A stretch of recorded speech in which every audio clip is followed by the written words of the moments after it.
Hey guys! I am so happy you decided to click on this video, and now that you're already here, please subscribe as well. Welcome to another episode of Thrift, which is transforming this pillowcase into a crisscross dress. If this is your first time on my channel, I want to let you know that I am not a pro in sewing, and I am the type of person that don't really follow patterns, as I am just making things up as I go along the process. So please bear with me if this DIY is a little confusing, and comment down below to help me improve the things I'm doing. Moving on, I bought this pillowcase from my friend's online ukayukay at 45 pesos only. The pillowcase has these cuff stitches, so I ripped them off to have more fabric to work on. I don't have a pattern, so I just clone my existing clothes. To make sure I get the symmetrical cut, I folded the pillowcase in half, then I just traced a folded shirt on the pillowcase. I didn't copy the original length of the shirt because I want the top to look like cropped at the middle of the torso. Pin and have a seam allowance, then cut. By the way, don't forget about the neckline. For the darts, I measured 6 cm, 2 cm, and 2 cm respectively from the armpit area. Then at the second point, I measured 10 cm from the side. I connected those points to create a triangular shape.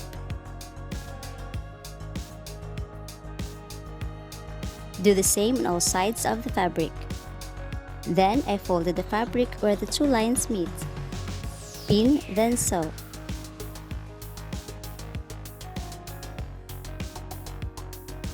Since my portable sewing machine is still not fixed, I am making this DIY crisscross dress by hand.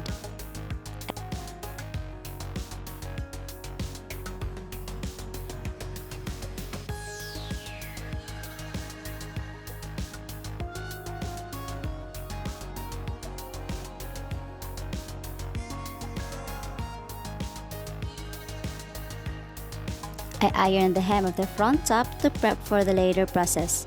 Fold twice, then sew.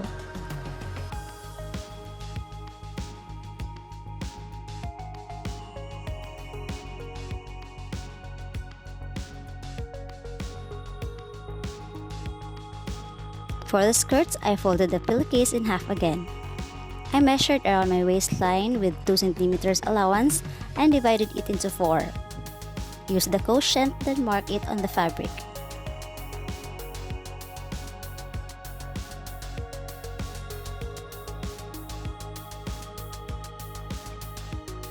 Next, I decided where the bottom hem will be, then draw a line to connect them.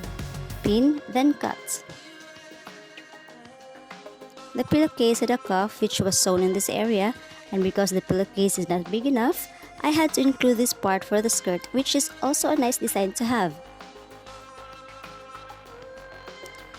I folded the top hem of the front skirt twice, then sew. Pin, or better to iron it down to keep it folded while sewing.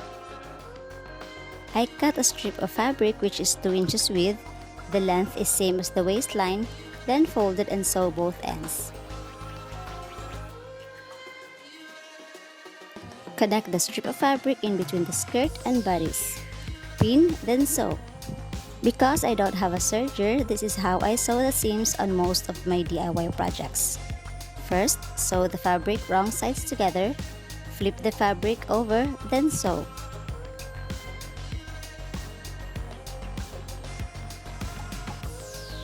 You see a red line here? That's where I sew to make sure my hand stitches are straight.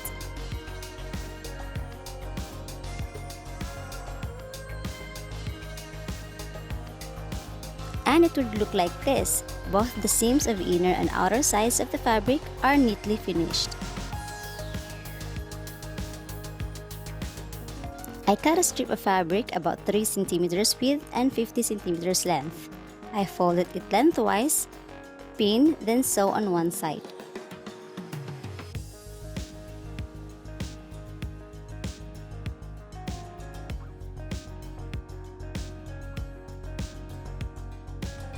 I used a safety pin and looped the end through the hole of the fabric.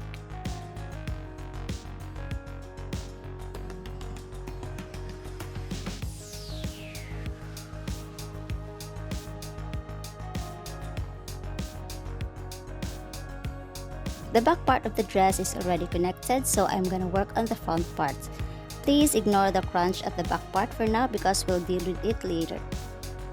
I get the strap that was made earlier and just folded them to see how long the strips will be and to make sure the strips will have the same length. Cut to have 8 strips. Then arrange them on the fabric in crisscross manner with equal distance from each other. I pushed both ends of the strips inward to secure them from unraveling. I just used this crochet needle as a tool. Pin, then sew.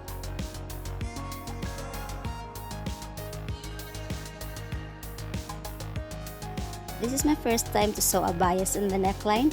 Actually, I am not really sure if that's how it is called, so please let me know what it is. Pin right sides together, then sew. Next, flip the fabric over, fold it once, pin, then sew.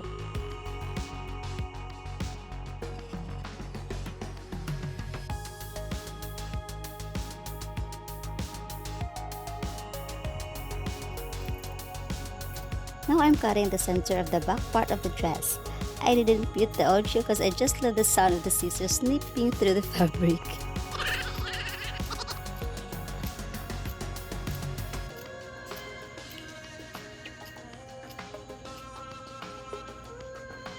Then I'm putting the bias along the edges, pin, then sew. I folded the fabric over, then ironed it to keep it pressed down.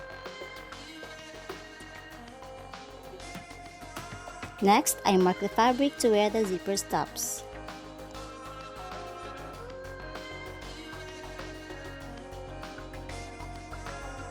From the bottom hem, sew the bias up until to where the mark of the zipper stops. By the way, I sew the hems before the zipper process. The main advantage of hand sewing is that you have full control on your stitches, especially when you want the stitches to be hidden. You just do the prick stitch or whatever it is called. You may see that there is a little seam allowance on this part. Well, let's just hope it stays fine.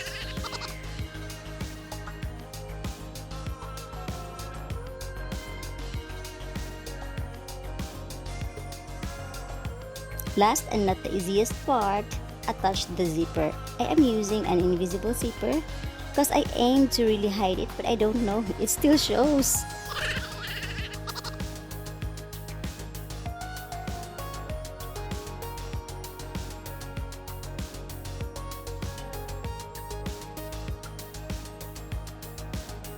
What I did was sew the zipper on the bias starting from the waistline to make sure both sides are lined.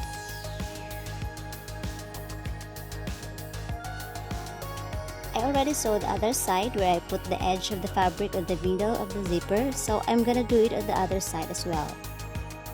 I made the stitches as close as possible to the teeth of the zipper.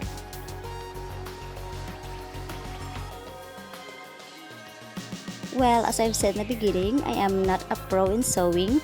It's like I'm using these projects as my learning experience. Like the saying goes, the first time is practice. Go! Go! And here we have it, our thrift flip transformation from pillowcase to a crisscross dress.